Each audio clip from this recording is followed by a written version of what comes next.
আমরা জীবনে এই নিয়ে দুঃখিত থাকি যে ইহার কারণ কি। আমরা সবাই এটাই সবসময় মনে করে থাকি, আমি অন্যদের থেকে অনেক দুঃখিত, অনেক কষ্ট করছি, জীবনে কষ্ট সবচেয়ে বেশি আমার, অন্যরা আমার থেকে অনেক সুখে আছে, শান্তিতে আছে। কিন্তু আমাদের এই চিন্তা ভুল। ভগবান আমাদের জন্মের সাথে সাথে জীবনে ভালোভাবে বেঁচে থাকার জন্য যা প্রয়োজন সব কিছু দিয়েছেন। ভগবান গৌতম বুদ্ধের এই গল্প থেকে তা সহজেই বুঝতে পারবে। গৌতম বুদ্ধ একবার তার শিষ্যদের সাথে একটি গ্রামে গিয়েছিলেন। সেই গ্রামের লোকেরা তাদের সমস্যা নিয়ে গৌতম বুদ্ধের কাছে যেত এবং তাদের সমস্যার সমাধান নিয়ে হাসি মুখে বাড়ি ফিরে যেত। ওই গ্রামের রাস্তার ধারে একটি লোক বসে থাকত এবং গৌতম বুদ্ধের কাছে আসা প্রতিটি লোককে খুব মনোযোগ সহকারে লক্ষ্য করত। সে এটা দেখে খুব অবাক হতো যে লোক তো আসে অনেক মন খারাপ নিয়ে, কিন্তু যখন তারা গৌতম বুদ্ধের দর্শন করে ফিরত তারা অনেক খুশি থাকত এবং মুখে থাকত একটা হাসি। তাই গরিব ব্যক্তিটি মনে মনে ভাবল, যদি আমিও আমার সমস্যার কথা গৌতম বুদ্ধের কাছে গিয়ে বলি তো কেমন হয়। তাই সে গৌতম বুদ্ধের সাথে দেখা করতে চলে গেল। গিয়ে দেখল লোকজন লাইনে দাঁড়িয়ে আছে এবং সবাই নিজের সমস্যার কথা বলছিল এবং গৌতম বুদ্ধ হাসি মুখে তাদের সমস্যার সমাধান করে দিচ্ছিলেন।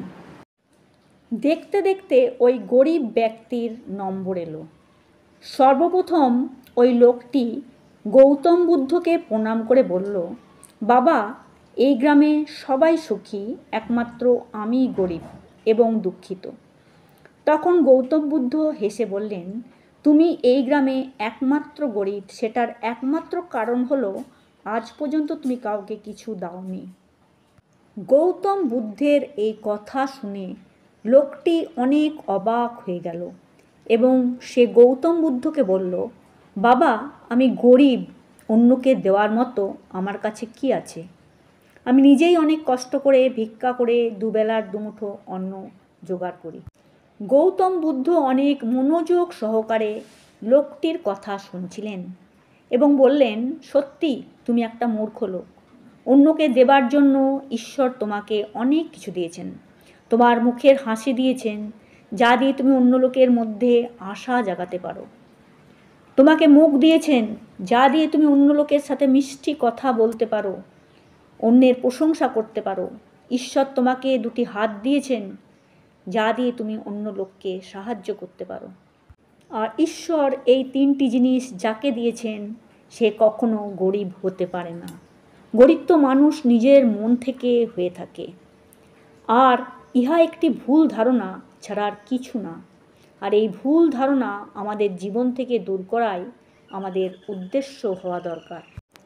গৌতম বুদ্ধ লোকটিকে বললেন, যদি তুমি তোমার মনে গরিব হওয়া ও টাকা না হওয়ার চিন্তা আসতে দাও তাহলে সেটা তোমার গরিব হওয়ার কারণ হবে।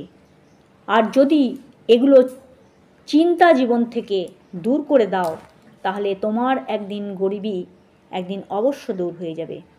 গৌতম বুদ্ধের এই কথাটি শুনে ওই গরিব ব্যক্তিটির মনে হাসি ফুটে ওঠে এবং ওই ব্যক্তিটি গৌতম বুদ্ধের এই উপদেশগুলি তার নিজের জীবনে পালন করতে শুরু করেন। তো বন্ধুরা, এই ছিল আজকের গৌতম বুদ্ধের উপদেশ কাহিনী। যদি কাহিনীটি ভালো লেগে থাকে অতি অবশ্যই চ্যানেলটি সাবস্ক্রাইব করে সঙ্গে থাকুন। ধন্যবাদ।